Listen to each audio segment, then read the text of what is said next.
well. Did you all have the chance to review our feedback? I think we sent it yesterday. We did. Okay, perfect.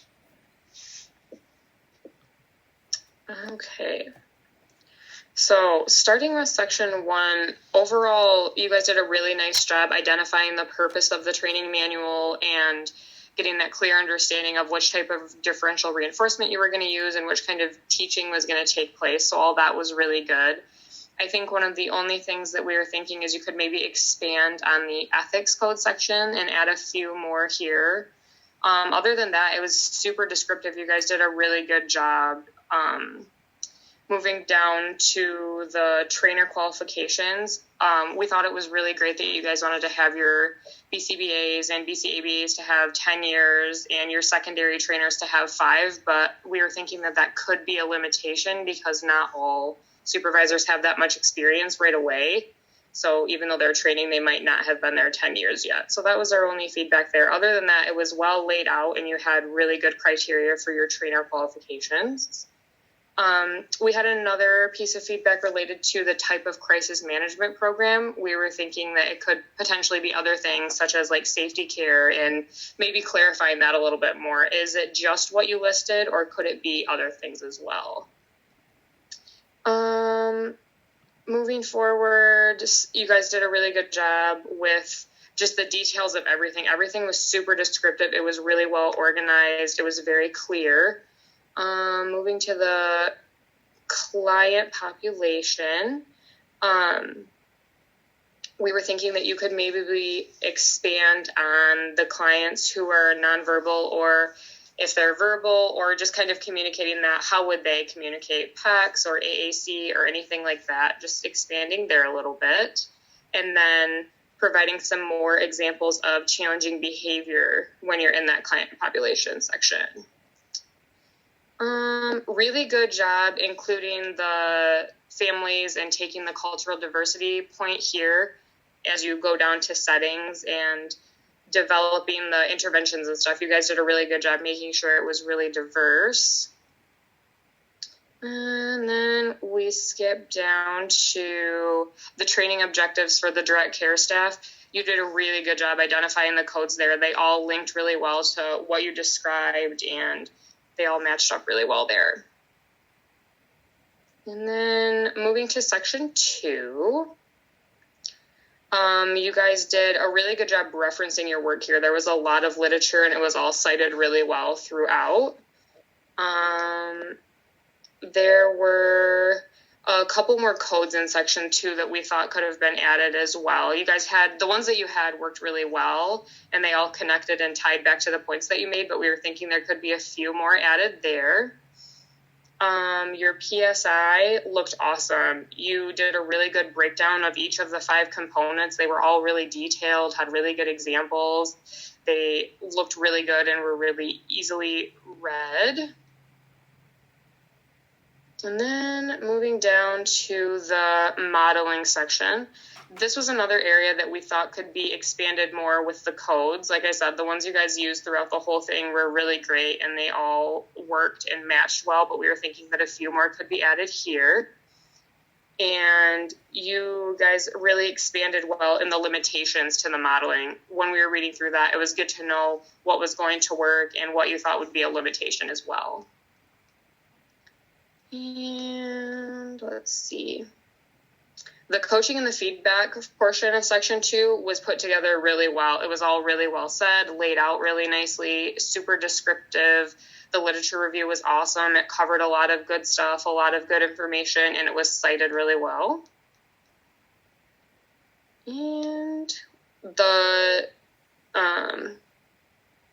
the setup for the day. So the training timeline was really good. You guys were super duper detailed in every single section and anybody could have followed that. The trainer had a lot of good detail to go off of there. And we liked that you guys did like a little breakfast thing. That was a super nice gesture that we don't always think of. And I think that was all for section 2. Overall, you guys did really good examples and it looked really, really good, well put together, good description. Just thinking we could maybe add some more on those ethics codes. All right, McKenna, go ahead with section 3. All right, for section 3, I mean, really throughout the whole entire project, we have like mostly positive feedback. You all did a really good job at explaining everything in depth, but like not too much. And citing everything, your references were great, just like Amanda said. For section 3, we just wanted to start off by saying you all did amazing introducing what function-based interventions are. I feel like that can be kind of confusing for people not familiar with the field, so you all did awesome defining that and introducing it. You all also did a great job citing all your sources within the text. It can be kind of difficult with multiple authors and all that. I know sometimes I'll find myself like Googling how to do in-text citations for multiple authors, but we didn't see any issues with yours. You did a great job stating the limitations for function-based interventions, as well as giving examples for identifying the function of behavior. Your examples were actually really good. That's one thing that we mentioned a lot throughout the assignment.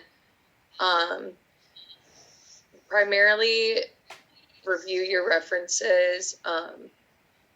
There was an issue where the professor text is still in there, and it should have been filled in by the person who was in charge of the section.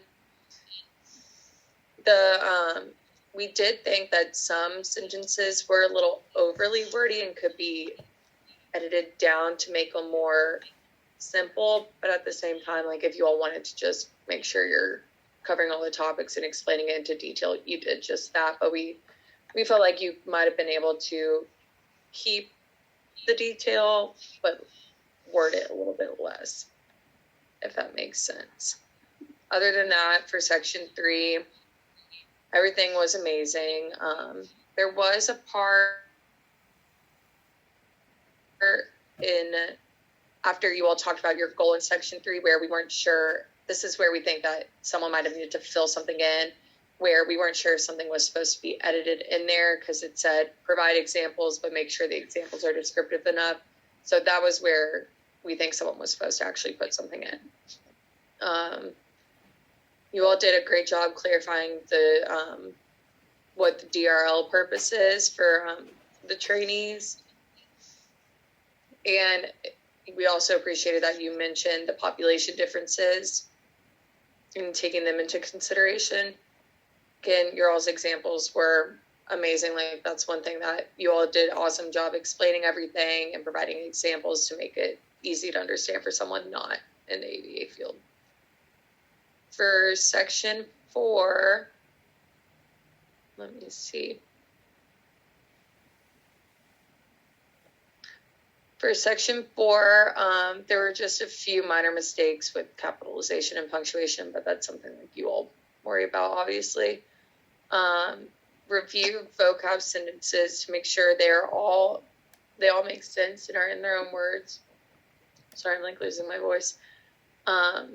There was an issue with the client outcomes and why these behavior section, just again with the sentences seeming too wordy and needing to be shortened just for the sake of the trainee being able to read it and not like be fixated on understanding it, just less words, if that makes sense. Then review the single subject research design, possibly to take out a certain sentence. I'm not sure which sentence, but just about what a single subject research design is. I'm looking at it, and you have what SSRD stands for, but maybe talk about what it is. Other than that, you all had very good operational definitions with examples and non-examples. And then we liked how you were able to differentiate between the examples and non-examples and how they could interfere with the work. And then one thing that we all stuck out to us was how you included how the intervention cannot get interfered with or would not be deemed effective. At the bottom, it's right before you all did the measurement systems, you talked about that. And so we really liked that in the assignment. That's about it for section 4 from what I'm looking at. All right, I'll start section 5. So, section 5 looked really good too. There were a couple areas that we thought there was some spacing off, but that's not a main focus here. The one thing that we were looking at was expanding section 7, where we're talking about some of the terms and kind of what those mean and breaking down what they mean for people that might not be in the field and might not know exactly what those are. And then the questions looked good and everything. The answer key worked really nicely. It was nice to have the letter and the answer, so you didn't have to kind of pop back up and look. Really good questions. They all applied really well. The description in the PSI was awesome. It was nice that it was right below the graph, so you didn't have to search around. The where did it go? The formatting on the references was really good in this section too. There were a couple things with the spacing that were a little bit off, but other than that, things looked really good. I think some of the operational definitions in Appendix C, we were thinking we could elaborate on a little bit more, but other than that, those first couple appendixes looked really good. If you want to go ahead with the second part, McKenna. Yeah, so we thought, like Amanda just said, elaborate more on the operational definition in Appendix C. Everything looked really great with the answer key, the scenarios. We did think you could add more detail to scenario 3 and the role-playing part. And then for Appendix F, we thought you could further explain what determines pass or fail criteria more, so we could understand that better. Really, we were all really impressed by your all's work overall. That's the majority of our feedback, are positive feedback. So that's really all that we could think. Just, elaborate more on what determines the pass or fail criteria. You all brought up really great points throughout the whole entire assignment, and it looks really good. Yeah, I think that was about it. The training acceptability in this portion of section 5 was really good too. It was really well organized and thought out. Each portion for the trainee and the trainer looked great. You described the learning environment really well. I think that having it over 2 days and that third day for post-testing was really good, so nobody felt rushed. Overall, I think it was really, really good. You guys did really well with the cultural diversity portion in this section too. Unless you have anything else, McKenna, I think that was kind of where we were at for feedback.